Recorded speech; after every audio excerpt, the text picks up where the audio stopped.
ஐயனார் துணை சீரியல்ல அடுத்து நடக்க போற நிகழ்வுகளை நாம பார்க்கலாம். சோழன் வேலை பார்க்குற அந்த இடத்துக்கு எதர்ச்சியா நிலாவோட அப்பா மனோகர் வராங்க. வந்தவங்கள நாம சோழனுமே நீங்க எப்படி இருக்கீங்க என்ன ஏதுன்னு நல்லா தான் பேசுறாங்க.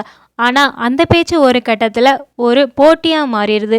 நிலா எங்க வீட்டுல நல்லா தான் இருக்கிறாங்க, உங்க வீட்டுல நீங்க வச்சுக்கிட்டதை விட அவ எங்க வீட்டுல பாதுகாப்பாகவும் சந்தோஷமாவும் இருக்காங்கன்னு சொல்லி சோழன் சொல்றாங்க. அப்படியா, இதெல்லாம் எத்தனை நாளைக்கு நானும் பார்க்குறேன். என் பொண்ணை நான் இப்போ கூப்பிட்டா கூட அவள் என் கூட வருவா அப்படின்னு சொல்லி பெட் கட்டுறாங்க மனோகர். அதுக்கு நம்ம சோழனும் அதெல்லாம் முடியாது சார், ஏதாவது நடக்கிறத பேசுங்க, இல்லாததெல்லாம் பேசாதீங்கன்னு சொல்லி நோஸ் கட் பண்ணுறாங்க. இதை கேட்டதுமே மனோகருக்கு ரொம்பவே ஈகோ டச் ஆகிடுது. அதனால் எப்படியாவது நிலாவை நம்ம வீட்டுக்கு கூட்டிகிட்டு போயிடணும்னு சொல்லிட்டு இவ்வளோ மாதமும் வைராக்கியமாக நிலா கிட்ட பேசாமல் இருந்த நிலாவோட அப்பா நிலாவோட வீடு தேடி போகிறாங்க. அவங்கள பார்த்ததுமே நம்ம சேரன், சார் நீங்களா, நீங்கள் இவ்வளோ தூரம் வந்திருக்கீங்களா, வீட்டுக்குள்ளே வாங்கன்னு சொல்லி கூப்பிடுறாங்க. உடனே நிலாவை கூப்பிட்டு, நிலா இங்கே வந்து பாரு, யார் வந்திருக்கான்னு வந்து பாரு அப்படின்னு சொல்கிறாங்க. உடனே நிலாவுமே நம்மளை தேடி யார் வந்திருப்பா அப்படின்னு சொல்லி வராங்க. ஆனால் நிலாவோட அப்பாவை பார்த்த உடனே நிலாவுக்கே ரொம்பவே அதிர்ச்சி. என்னடா அப்பா இத்தனை நாள் நம்மக்கிட்ட பேசாமல் இருந்தாங்க, திடீர்னு நம்ம வீட்டு வாசலில் வந்து நிற்கிறாங்களே அப்படின்னு சொல்லி ரொம்பவே அதிர்ச்சி அடையுதாங்க. அது மட்டும் இல்லாமல் அப்பா என்ன என்னை தேடி வந்துட்டீங்கன்னு சொல்லி பாசமாக போய் கட்டி பிடிக்கிறாங்க. உடனே நிலாவோட அப்பாவுமே பொய்யான பாசமா இல்லை உண்மையான பாசமான்னு தெரியல, அவருமே ரொம்ப பாசமாக தான் பேசுகிறாங்க. நிலா உன்னைய பார்க்காம அப்பா ரொம்பவே தவிச்சு போயிட்டேன் அப்படின்னு சொல்லி ரொம்ப பாசமாகவே தான் பேசுகிறாங்க. நிலா இந்த பாசமான பேச்சை எல்லாமே ரொம்பவே நம்புகிறாங்க. நம்ம அப்பா நம்மளை தேடி வந்துட்டாங்க, இனிமேல் நமக்கு எந்த கவலையுமே இல்லை, நம்ம குடும்பத்து கூட நாம் சேர்ந்துருவோன்னு சொல்லிட்டு நிலா ரொம்பவே சந்தோஷப்படுதாங்க. அது மட்டும் இல்லாமல் அவங்க அப்பா கிட்ட, அம்மா எல்லாருமே நல்லா இருக்காங்களா, நீங்கள் எதுக்காக சென்னை வந்தீங்கப்பா, அதுவும் என்ன பார்க்கணுன்னு உங்களுக்கு எப்படி தோணுச்சு அப்படின்னு சொல்லி கேட்குறாங்க.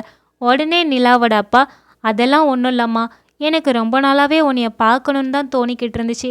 என்ன உங்கள் அண்ணன் தான் ஏதாவது சண்டை போட்டுகிட்டே இருப்பான், அதனால தான் உன்னைய பார்க்க வர முடியலை. ஆனால் என்னாலேயே எவ்வளோ நாள் தான் உன்னைய பார்க்காம இருக்க முடியும், நீ எங்கள் வீட்டோட செல்ல பொண்ணு, எங்கள் வீட்டோட இளவரசி, உன்னைய பார்க்காம என்னால் எப்படி இருக்க முடியும் அப்படின்னு சொல்லி ரொம்பவே ஐஸ் வச்சு பேசுகிறாங்க. இது எதுவுமே தெரியாமல் நிலா ரொம்பவே வெகுலியாக அவங்க அப்பா கிட்ட பேசுகிறாங்க. நம்ம சேரனா யாராவது கொஞ்சம் நல்லா பேசினாலே அவங்க ரொம்பவே நம்புவாங்க. அப்படி இருக்கும்போது நிலாவோட அப்பா வீடு தேடி வந்திருக்காங்க. அவங்கள எப்படி விழுந்து விழுந்து கவனிப்பாங்கன்னு நமக்கே தெரியும். அவங்கள வீட்டுக்குள்ளே கூப்பிட்டு காஃபி போட்டு கொடுத்து சாப்பாடுமே செஞ்சு போட்டு உபசரணை பண்ணுறாங்க. இதை பார்த்ததுமே நிலாவுக்கு ரொம்பவே சந்தோஷமாக இருக்குது. இத்தனை நாள் கோபமாக இருந்த எங்கள் அப்பா என்னை தேடி வந்துட்டாங்களேன்னு சொல்லி ரொம்பவே சந்தோஷப்படுறாங்க. ஆனால் இது வீட்டில் உள்ள எல்லாருக்குமே கொஞ்சம் வியடாக தான் இருக்குது, நம்ம சேரன் அண்ணாவை தவிர. மீதி எல்லாருமே இதில் ஏதோ உள்குத்து இருக்குமோன்னு தான் யோசிக்கிறாங்க. நிலாவோட அப்பா சாப்பிட்டுக்கிட்டு இருக்கும்போதே சோழன் வராங்க. என்னடா வெளியில் நிற்கிறது நம்ம நிலாவோட அப்பா கார் மாதிரியே இருக்கே அப்படின்னு சொல்லி யோசிச்சுக்கிட்டே தான் வராங்க. வந்து பார்த்தா தான் தெரியுது நிலாவோட அப்பா வீட்டிலே இருக்கிறாங்கன்ட்டு.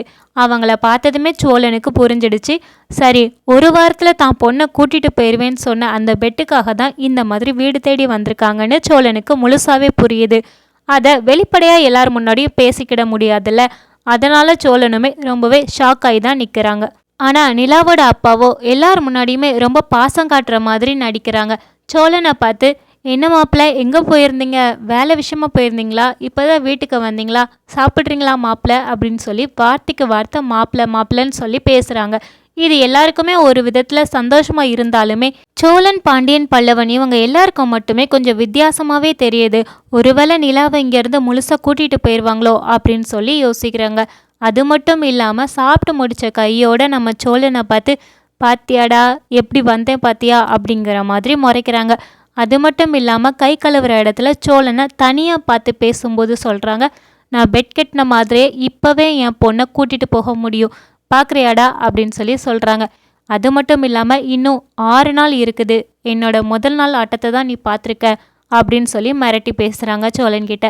சோழன் ஒரு பக்கம் பயந்தாலுமே, நிலா உங்ககிட்ட கண்டிப்பாக வரமாட்டாங்க, அதை நான் நம்புகிறேன் அப்படின்னு சொல்கிறாங்க. இதை கேட்டதுமே மனோகர் சத்தமாக சிரிக்கிறாங்க. இன்னைக்கு நான் வந்து பார்த்து பேசுனதுக்கே என் பொண்ணு அவ்வளோ சந்தோஷப்பட்டா. அது மட்டும் இல்லாமல் நான் என்ன சொன்னாலும் செய்கிற மனநிலைமையில தான் அவள் இருக்கிறா. அப்படி இருக்கும்போது அவள் என் கூட வரமாட்டான்னு நீ எப்படி சொல்கிற? கண்டிப்பாக பாரு, இன்னும் 6 நாளில் என் பொண்ணு என் விட்டு வரமாட்டேன்னு உன்னைய பார்த்து சொல்லுவா அப்படின்னு சொல்கிறாங்க. இதை கேட்டதுமே சோழனுக்கு ரொம்பவே பயமாகுது மனசுக்குள்ள. ஆனா வெளியில எதையுமே அவர் காட்டிக்கிடல. ஆனா நிலாவோட அப்பா இதோட மட்டும் நிறுத்தல. நேரா போய் நடேசன் கிட்டேயும் சேரன் கிட்டேயும் போய் பேசுறாங்க. இந்த மாதிரி என் பொண்ணு கல்யாணம் முடிச்சதுலேருந்து அவளை வீட்டுக்கு விருந்துக்குன்னு நாங்கள் கூப்பிடவே இல்லை. அவங்க 2 பேருமே மாப்பிள்ளை விருந்துக்கு எங்கள் வீட்டுக்கு அனுப்பி வைங்கன்னு சொல்லி கேட்குறாங்க. ஆனால் இது எல்லாமே நடைமுறையில் சாத்தியம்தான் அப்படிங்கிறதுனால நடேசன் சரி கூட்டிகிட்டு போங்க, உங்கள் பையன் மாதிரி தான் அப்படின்னு சொல்கிறாங்க. இதை கேட்டதுமே சேரனுமே ஆமாம் கூட்டிகிட்டு போங்க, 2 பேருமே போயிட்டு நல்லபடியாக இருந்துட்டு வரட்டும்னு சொல்கிறாங்க.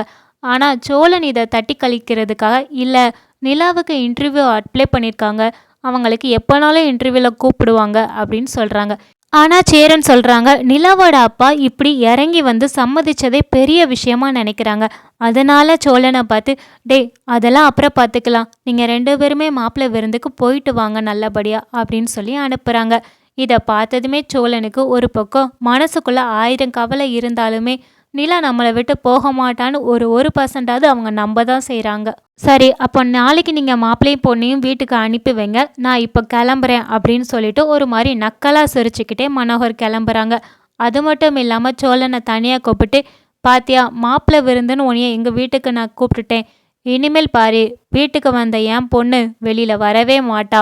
நிலா என்னோட ஒய்ஃப், அவளை எங்கே கூட்டிகிட்டு போகணும் எங்கே கூட்டிகிட்டு போகக்கூடாதுன்னு எனக்கு தெரியும். ஆனால் அவளுக்கு இது ரொம்பவே பிடிச்ச ஒரு விஷயந்தான். ஏன்னா இங்கே வந்ததுலேருந்து அவள் உங்கள் குடும்பத்தை எல்லாத்தையுமே மிஸ் பண்ணிக்கிட்டு தான் இருக்கிறா. அதனால் கண்டிப்பாக நான் நிலாவை அங்கே கூட்டிகிட்டு வருவேன். ஆனால் வந்துட்டு திரும்ப என் கூடவே என் பொண்டாட்டியை நான் கூட்டிகிட்டு வருவேன் அப்படின்னு சொல்லி சவால் விடுறாங்க. இதை கேட்டதுமே மனோகர் ரொம்பவே சத்தமாக சிரிச்சிட்டு சரி நீ என்ன தான் பண்ணுறன்னு நானும் பார்க்குறேன் அப்படின்னு சொல்லிட்டு கிளம்பி போகிறாங்க.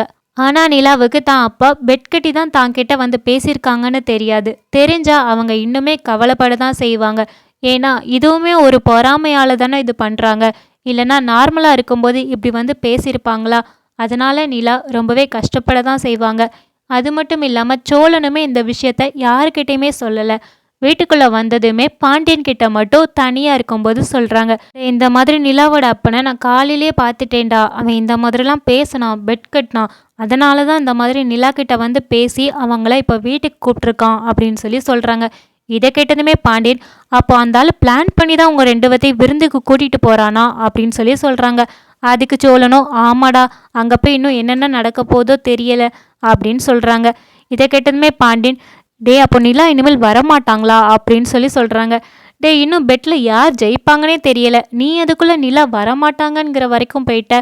ஆமாம் நிலா அவங்க போயிட்டா வீடு வீடாகவே இருக்காது. ஏன் பல்லவன் கூட ரொம்பவே வருத்தப்படுவான். சேரண்ணன் நிலாவை ரொம்பவே மிஸ் பண்ணுவாங்க. அதே மாதிரியே நானுமே வீட்டில் அவங்க இல்லைன்னா தேட தான் செய்வேன் அப்படின்னு சொல்கிறாங்க.